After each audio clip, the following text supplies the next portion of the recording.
I did have one spontaneous one that was almost like demons were trying to possess me. Like that's what it felt like, that I was surrounded by evil.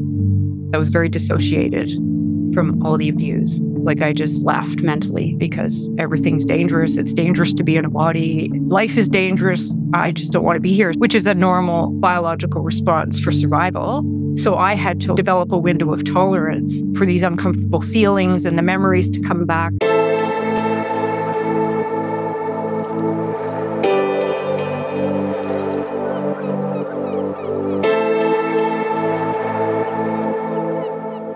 Hello friends, welcome back to the channel. I am here with Anne Murphy, and we're going to talk about her 2 near-death experiences today. I would like to offer a trigger warning because Anne did go through some pretty significant abuse as a child. Situations of abuse are extremely difficult to talk about and to hear about. Let's be as compassionate and understanding towards each other. Thank you so much for joining me today, Anne, and welcome. Oh, thank you, Melissa. I'm so happy to be here. I love your channel, by the way. Thank you so much. Great work, spreading the love and spreading the light. Yes, absolutely. So would you like to start by sharing whatever you would like to about your childhood experiences leading up into your near-death experiences? Yes, I was adopted when I was 14 months old. And I was adopted into a very dysfunctional home. My adoptive grandfather was a diagnosed sexual psychopath pedophile. And my adoptive father and his twin brother, they ran a child trafficking ring. And so I was trafficked from age 2 into my 20s. So I went through a lot of extreme, horrific situations and lived in that criminal underworld. And saw a lot of things that a lot of people wouldn't believe. And it left me with very extreme after effects that I've been working through for many, many years. And well, the NDEs happened before age 10. And one of them was through near drowning. And one of them was from a drug overreaction. And it was at the hands of the abusers. And the one, they were trying to get me back because I had stopped breathing after the near drowning. And so they were bagging me, and I was watching this. I had left my body by this point and I was above, and I was watching them try to revive me. And I was just curious. I had no concern. I wasn't like scared or upset in any way. It was just sort of a curiosity to watch this unfolding.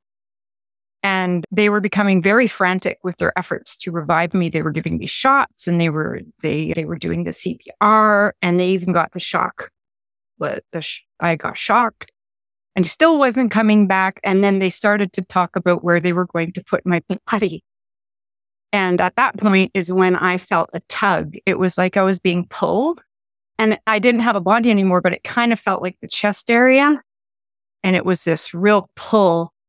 And things started to move very fast. And I was pulled along and still curious, right? And then the light came, and I was pulled toward this light, and I wanted to get there. And then it slowed down as I got closer. Everything slowed down.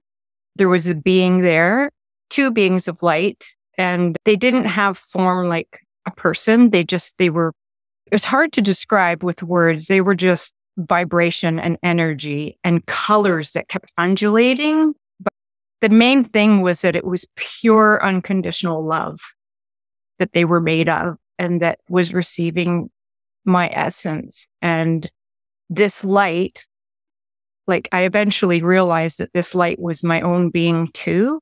I was part of this greater light and made of the same thing, like made of the same substance, the same love, this unconditional love. And there was 0 judgments. There was no judgments. There was no opinions. It was total acceptance. And like, it was the warmest, complete accepting embrace that I'd never known on my short life. Right.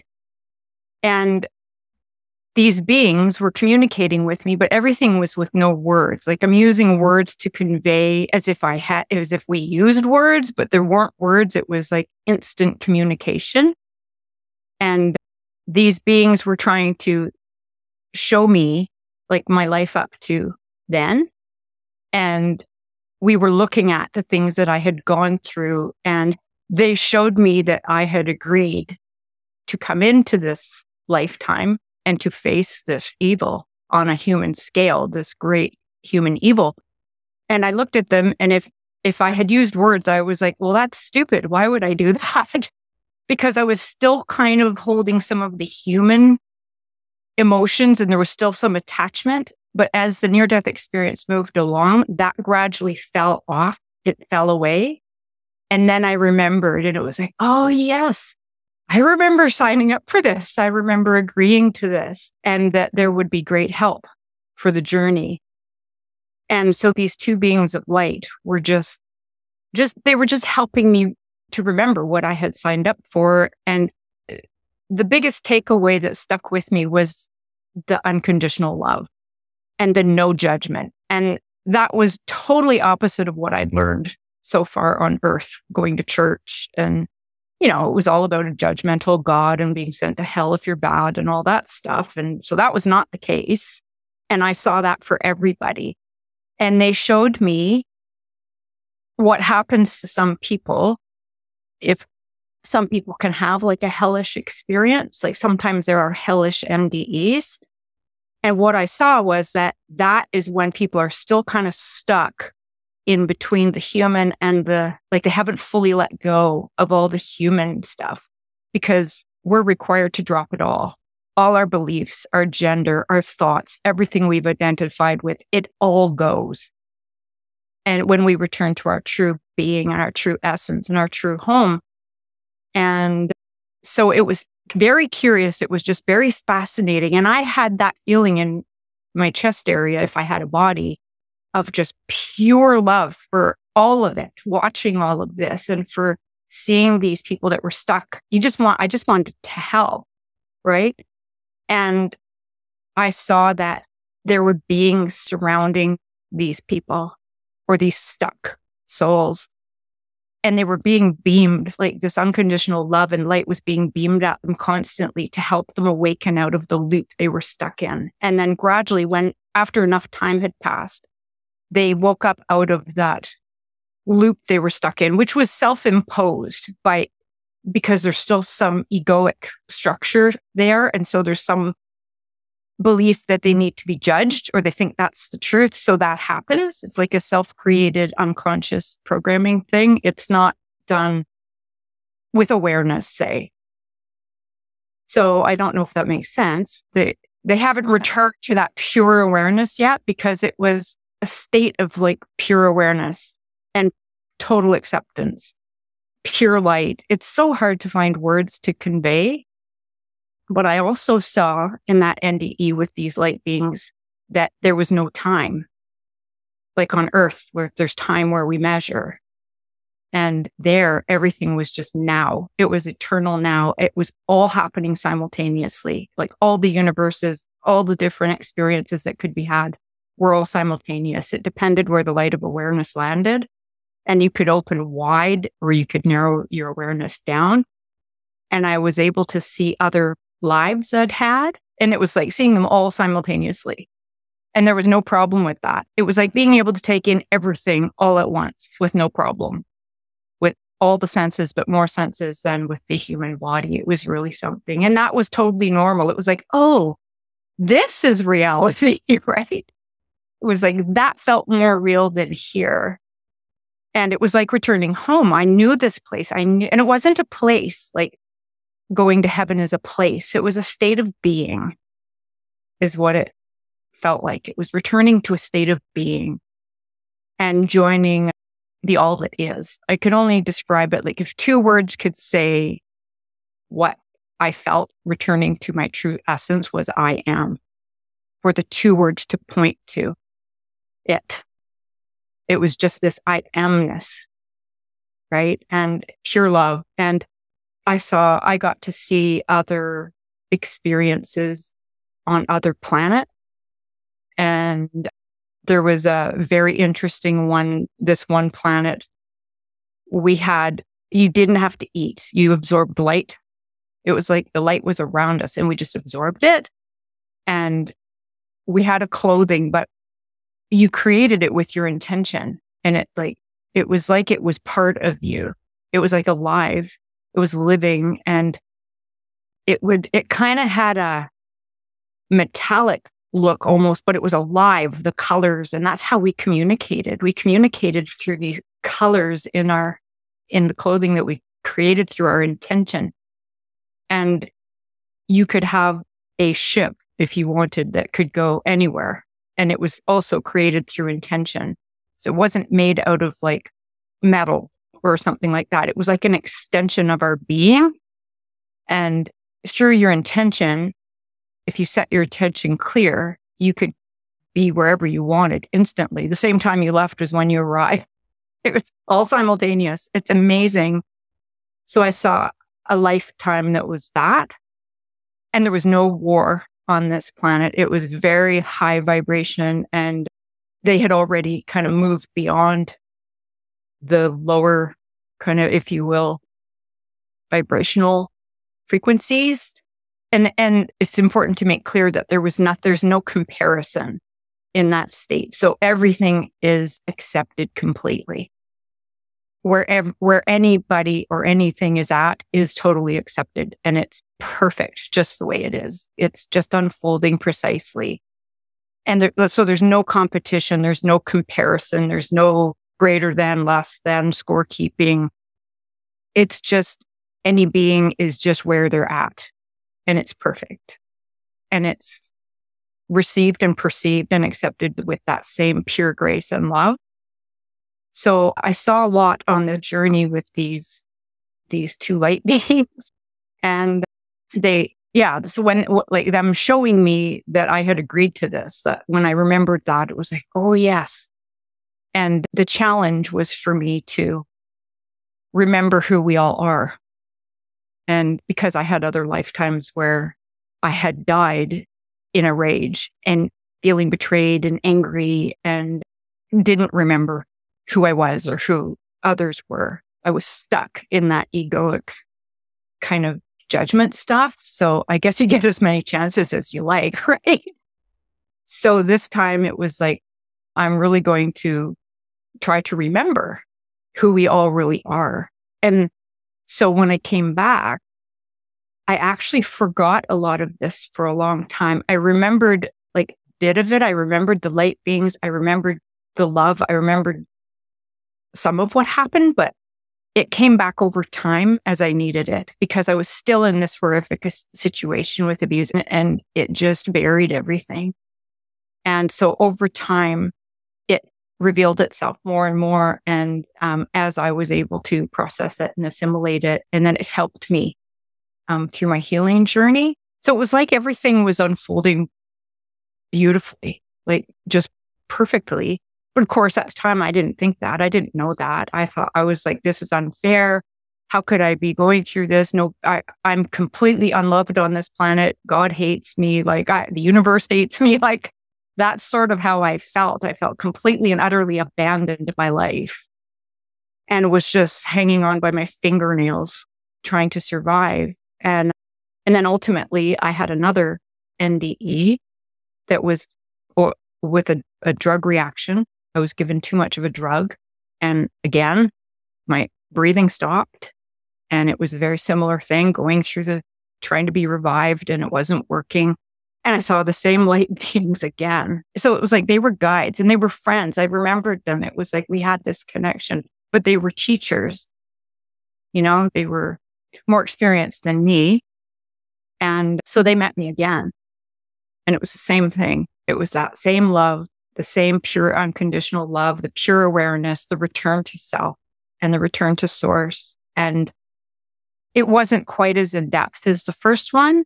It was shorter, it felt, but it was another reminder of who I really am and where I come from and what's surrounding me and what's surrounding all of us. And again, it was that reiteration that there was no judgment. and that there is no hell. There is no punishment. There's not some external God that keeps score and sends people to be punished. It's just, it doesn't work that way that I saw. Yeah, it was just, sometimes people can get stuck in loops. And I saw how some of the people who had been abusing me so horrifically, what had happened to them and how far back this went generationally. And it was almost like this curse that had to be broken, right? And so they didn't come here and start off and darkened. Things happened. It's not random. And they lost sight of who they are. They forgot who they are. They were stuck in fear and rage and disconnection. And in the NDEs, I had seen that is what evil is. That's where evil comes from. It's funny, evil's lived backwards, right? So it's kind of like living backwards. Evil behavior comes from disconnection and lack and fear and rage and hurt and all these things that we can become cloaked with. Kind of like putting stickers on a window. You can't see through that window anymore. You can't see clearly. You just see these stickers. But if you peel the stickers off, there's clarity again. Or the sun, like if there's clouds across the sun, you could be told that the sun is gone and you might believe that, but it's not true. It's still there. It comes back. It's been shining clearly the whole time. So I saw that that's true for all of us. It's just that things get cloaked with these hurt feelings. And so it was a reminder to, when I come back, try to remember that. Like there would be triggers to help me remember that eventually, but I wasn't going to be able to remember it all at once. So I was shown that. So it took time for this stuff again to unfold and come back. And that was part of the healing journey. And I was gradually able to, this has been many decades of, work, inner work and remembering and wrestling with the egoic layers and wrestling with feelings of betrayal and outrage and unfairness and victimhood. And I got quite quite identified with the victim mindset and the trauma for quite a while, which I think is a pretty normal human process. So it took a long time to kind of chip away at that, and gradually the light shone through more and more, and just remembering more and more, and then embodying it and feeling it in my chest, just like I did in the NDE. So that became, that established itself more and more over time. And that was part of the challenge, was to be able to be here in body and bring that in and live from that state of being while here, embodied as best as I can. They were very, very profound experiences. I can say that I don't think I would be here if I hadn't had them. They saved me because I felt I had no help in the circles I was forced to live in. So the help came from, it's not from the other side even. It's just, it came from source. It came from the all that is, the great I amness that we're all part of. So yes, they were, and they continue to instruct me and help me to this day. And I've had other experiences since, just spontaneously, and I've seen the same light beings again. So there's been that help. So it's pretty amazing. Wow. Anne, thank you so much for sharing that. I'm sure it's not easy to talk about your past. It's not, but I think it's important. These things happen in the world, and I'm not the only one that has been through stuff like this. So I think it's important to share. Yeah. Especially what I learned in the NDEs, because it's so contrary to what so many people think or believe, because you just think, well, where's the justice then? Right? Right. And I was shown in another experience that I had just a couple of years ago, I was shown that the justice is in the healing.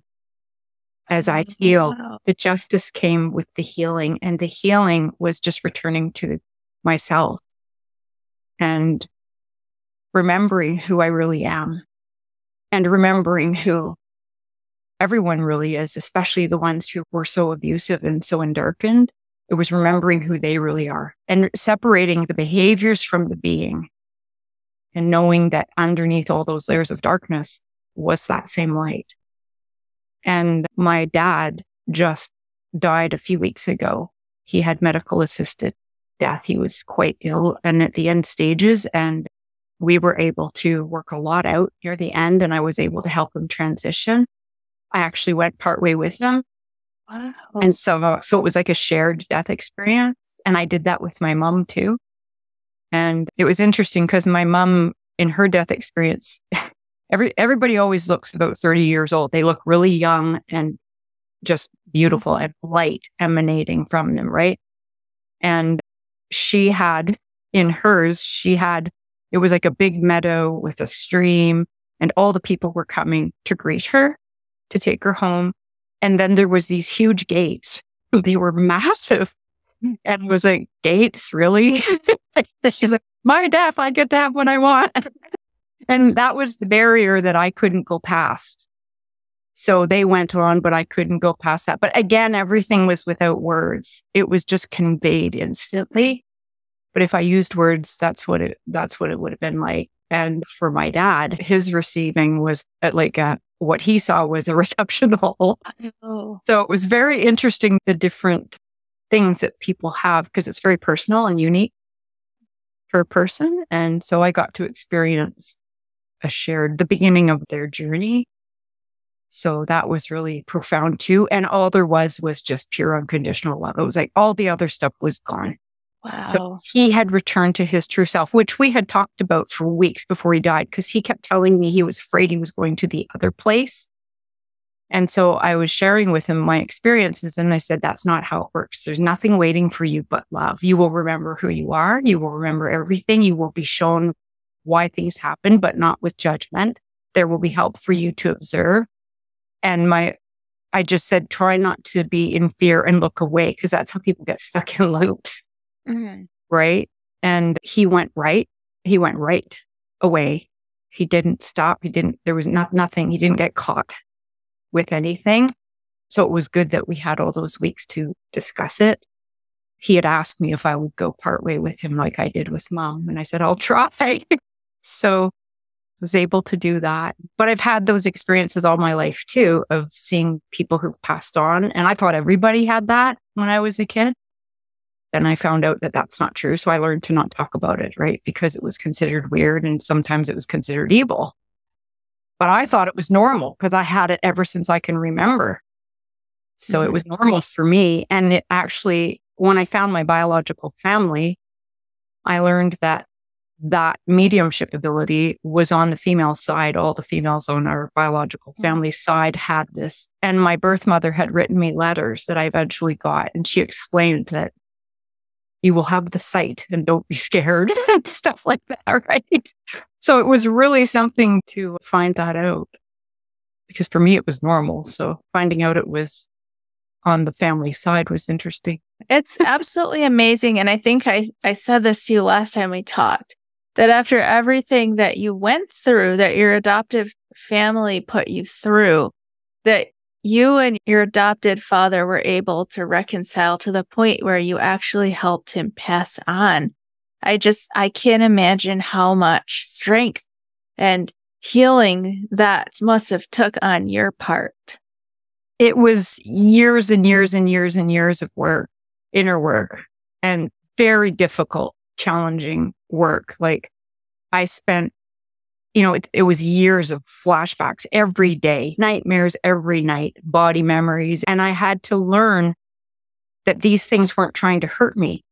I finally understood that these things were trying to help me heal, and I had to not run from them. So I had to turn and face them. I would see demons like in dreams and be terrified. And I eventually learned to just see them and say, oh, hello, what are you here to show me? Because it was always about some kind of healing. It was some judgment I had against myself or some conclusion I'd come to. The harm didn't come from the things that were done. The harm was to the psyche. It was the things I believed about myself and the world and others and the universe. And It was the conclusions I'd come to. And a lot of times I was forced to come to those conclusions because it served the abuser's purposes to keep me down, right?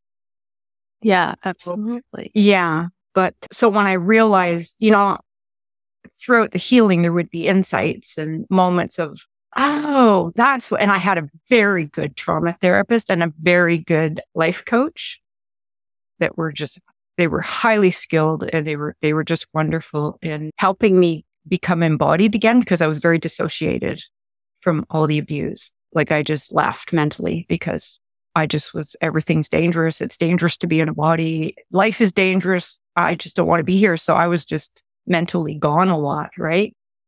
Which is a normal biological response for survival.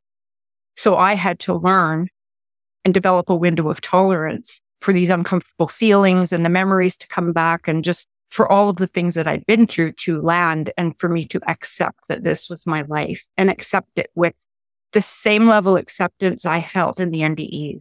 I knew that was what I was to kind of go for. Have that intention as best as I can. Of course, it's not always the case, right?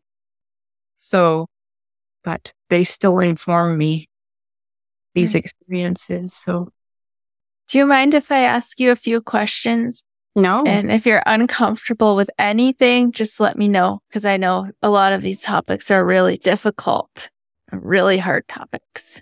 That's fine. A lot of times when I interview near-death experiencers, they will talk about exactly what you said, that we planned our lives and we planned our challenges and our difficulties for specific reasons.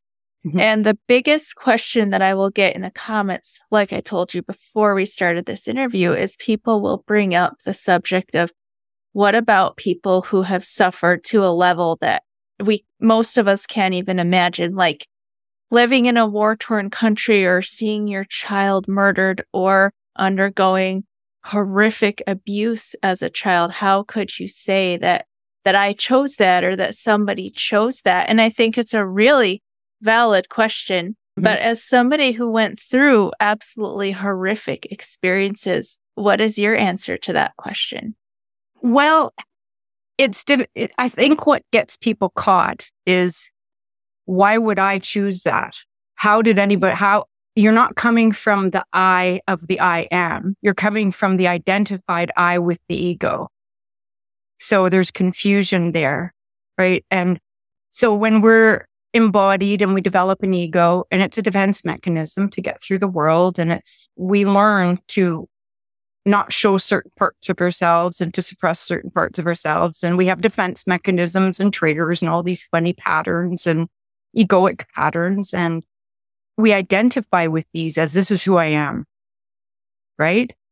And it's utterly believed 100%. So you cannot possibly conceive that I would choose anything like horrible. Why would you do that? That's so stupid. Like that, it makes no sense. And when I was in the first part of the NDE, when I was still kind of carrying some of that, I was like, why would I do that? That's really dumb to these light beings. And they kind of, if they were to chuckle at me, like patting a child on the head, oh, you're so cute.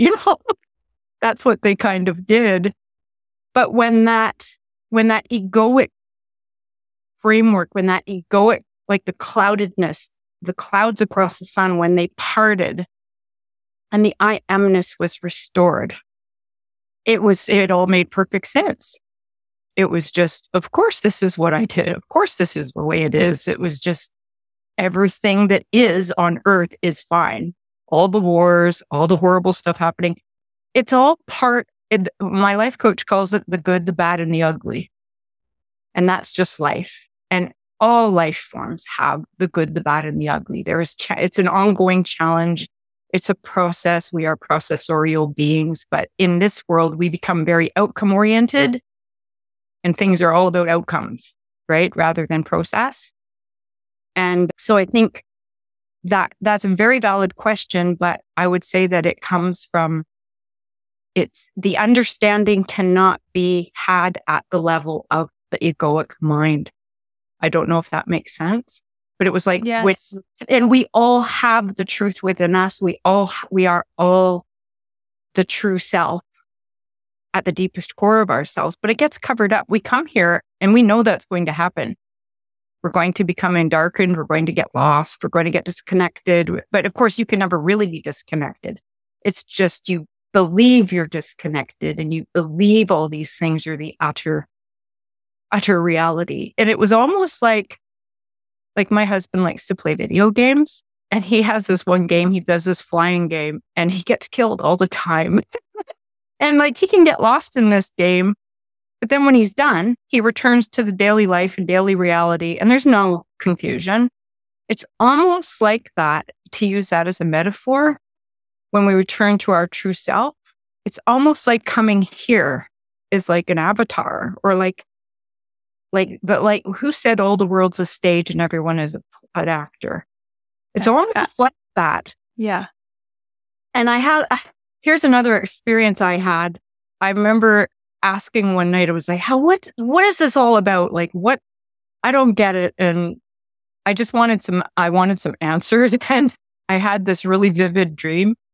I've always been a very vivid dreamer, but when I have these dreams that are sort of like where I go back to that state, like almost like the NDE. So it's very vivid and profound. And it's like, that's real. And this is, I saw, I was kind of in a theater and I was the director. I wrote the story. I hired all the actors, but I played every part. And there was nobody in the theater but me. And there was this big screen. And I was it was almost like being in a trance, entranced by this creation. And then I heard a voice say, like, go outside or something like that. And I went outside the theater and I looked around and there was nobody around, and there was theaters everywhere. And I was poking my head in, and each one had a person. It was like every head is a world. Like every person's head is a world, and you can't go in.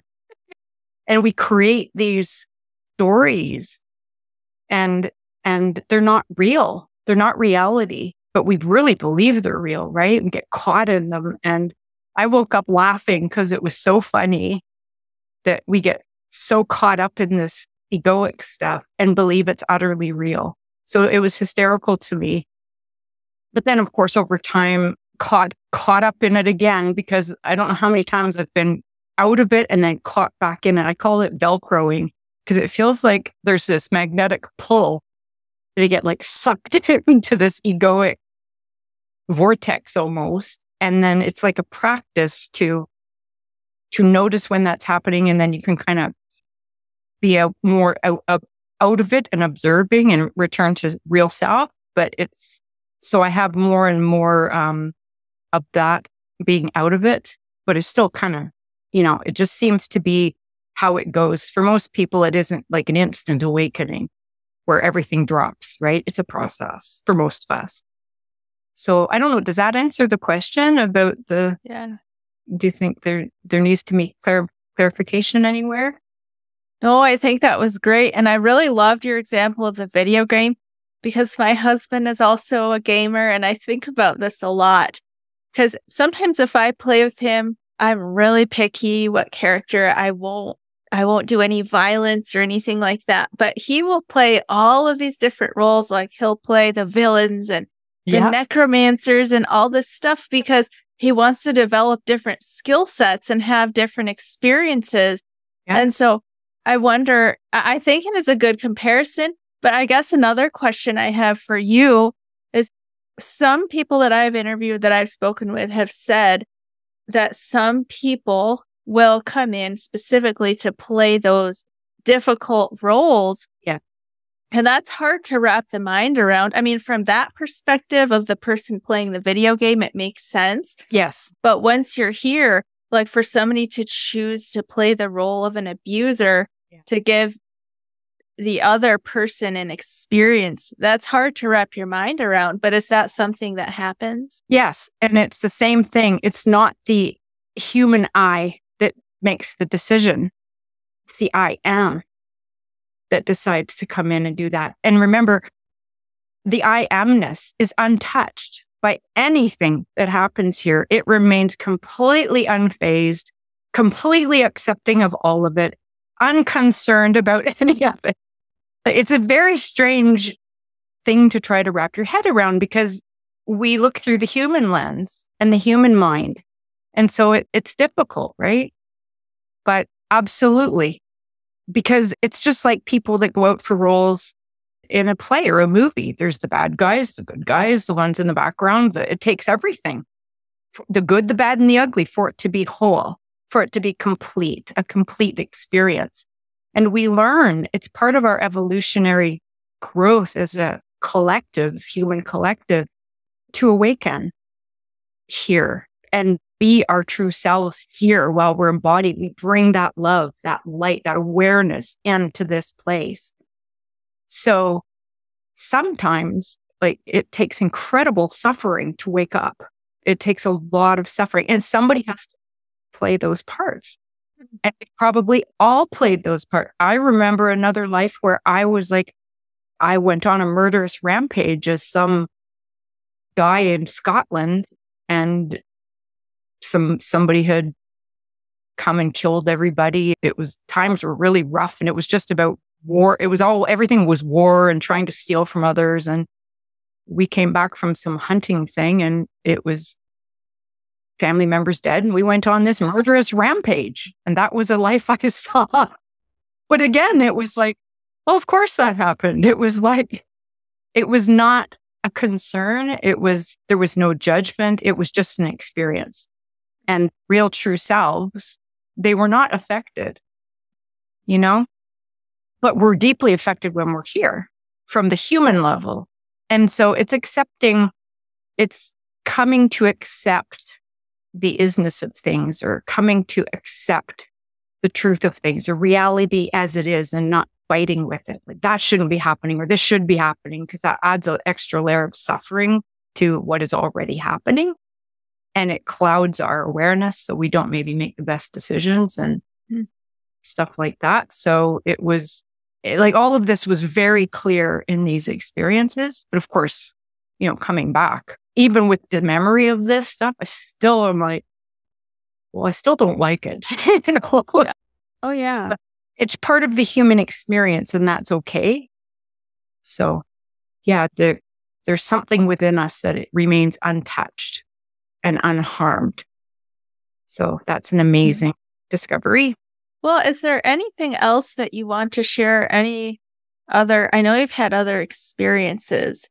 Is there any of those that you want to share?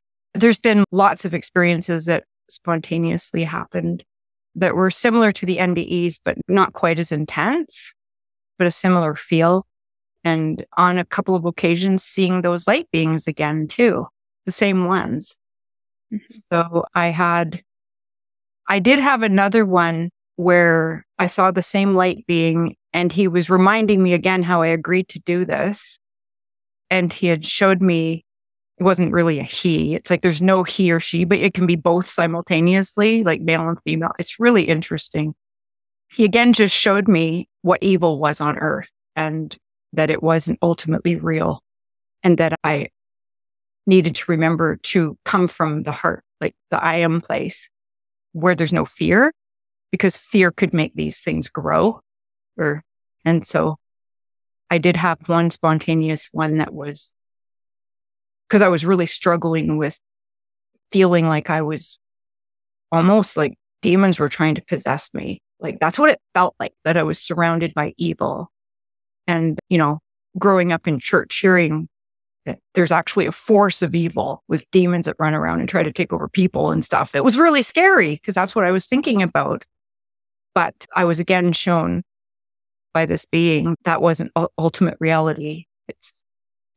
And that fear made it grow. The evil kind of grew with the fear. It was almost like feeding. But when I came from the I am place, it was like a light was just blasting out from that chest place. And it was like everything just was that same as the MDE. It was just the pure love, the pure awareness, the understanding was there again. Like, the evil was seen to be not ultimately real. So anything that looked demony was gone, essentially, right?